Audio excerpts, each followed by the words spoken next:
Back here at SunTrust Park, getting set for game number 2 between the Braves and the Cardinals. Kevin McAlpin, Grant McCauley from 680 The Fan and the Braves Radio Network. Grant, another hot day here for the Braves today. I guess the big question is, what do we expect out of Mike Foltynewicz today? He dealt with some heat issues here about a month ago where Snit, I don't think it was the clinical term for it. He thought he was going to explode. But he's dealt with the heat before. What do you think you expect from Folty today? I mean, the big thing is he's got to be able to give the Braves innings, I think. Because if you look at what happened last night when it came to having to go to the bullpen in the 5th inning, as long as you want to go in October, you're not going to be able to do that every single night. So somebody's got to step up. Somebody's got to carry that baton, if you will. And for Folty, he was the Braves' best pitcher the last, 6-7 weeks of the season. If he's able to keep that up, give the Braves even 6 strong innings, I think that will put them in a place where if the offense can get anything going or just get Jack Flaherty out of this game, you might be able to find at least 1 or 2 of the keys to success right there, but you got to score runs. Yeah, and Folty, obviously the slider has been a lot better since he came back from AAA. Gwinnett fastball location and command have been much improved as well. And Folty, it almost feels like he's pitching with a chip on his shoulder here in the second half. A lot of fans wrote him off. A lot of folks nationally said, he's not the same guy he used to be. I'm okay with him pitching with a chip on his shoulder. How about you? Yeah, I don't mind it. I think the emotions are great if you can make them work for you. If your emotions are kind of driving the car, so to speak, that can end up being in a place where Mike Foltynewicz has found himself to be kind of off the rails, if you will. But he's done a great job of keeping himself under wraps, and he's done a great job of limiting opposing offenses. The Braves need him to do both those things, but one kind of begets the other. So if he's able to keep himself calm, cool, and collected, and execute the way he has, then the Braves have the exact pitcher they need on the exact day they need him most. Hey, speaking of the bullpen, obviously a big loss last night. Chris Martin going out with the oblique injury. We know his postseason is done.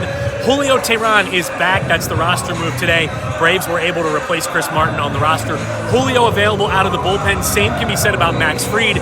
Really, we'll probably have a better idea, I guess, at the end of today's game, what direction the Braves are leaning, if there is, in fact, a Game 4, if it's Julio or if it's Max Fried. Yeah, I think so. And I don't think at this point you can really manage yourself around Game 4. You just got to find a way to get to Game 4. So I think both those guys will be available. I like Max Fried as a bullpen weapon. I've been saying that since last year when he excelled at that. And even this year when he opened camp or broke camp in spring training, was in that bullpen. He's a guy that we saw a night ago can be absolutely electric. And I think they're going to count on him and figure out Game 4 when you get there. You got to win Game 2, Game 3, I think, to make it happen. So the Braves got to get some work done at least tonight and perhaps Sunday to make sure there is a Game 4 to worry about. Yeah, the Braves offense will certainly be challenged here tonight. Jack Flaherty, one of the best pitchers not only in the NL but in Major League Baseball. Last 16 starts, this guy's posted a sub-1 ERA, 130 strikeouts in his last 106 innings pitched. How in the world did the Brave offense crack through against this guy? I think they got to do what they did so well. I mean, we saw in the first couple of innings against Michaelis last night as work up a pitch count. They drove opposing pitchers absolutely nuts by just working deep counts. Even if they weren't scoring all their runs early and kind of saved them for that 7th inning on thing they were so good at, there were so many starting pitchers that had to wonder, why am I at 95 pitches after 5 innings? Or why am I cracking 100 pitches in the 5th inning? If they can do that today with this heat and with the stakes being what they are, maybe they can get Jack Flaherty out of this game. Yeah, obviously the top of the order sets the tone. We know that all season long. Ronald Acuna Jr.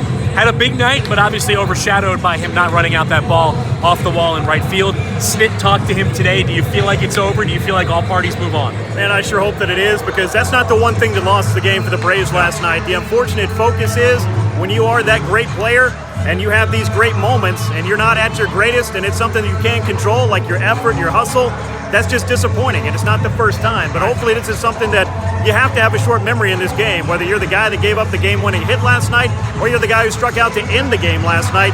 This may be the day where you're going to be counted on to do your part and to help this team win. So I think everybody's going to take that, put it on the back burner, if not just toss it and throw it in the garbage and move on. But because you got to, because you have to focus on the day, because you can't change the past. You got to concentrate on perhaps making it so that you have a future, like we were talking about. Game 3, we're going to have. Game 4, we got to find out. We got to get a win or two. Yeah, obviously Grant and I talked about this on 680 The Fan last night on Braves Wrap Up. Ronald Acuna Jr.'s base running blunder, that did not cost the Braves the game. We are not piling on Ronald Acuna Jr. Missed opportunities in the first and second inning against Miles Michaelis, as he mentioned. Of course, the bullpen issues as well. A lot of things went wrong for the Braves last night. It's not just Ronald Acuna Jr., but again, offense is going to be challenged here today against one of the best pitchers in baseball, Jack Flaherty, former teammate of Max Fried in high school. 4:37 p.m. is your first pitch right here on the Fan and Braves Radio Network. Ford leadoff show starts at 3:15 p.m. Eastern, and Grant will have you covered on the Hyundai postgame show and Braves wrap-up as well. So we got you covered. Pre-game, post-game, no place else you need to turn than right here on 680 The Fan and the Braves Radio Network.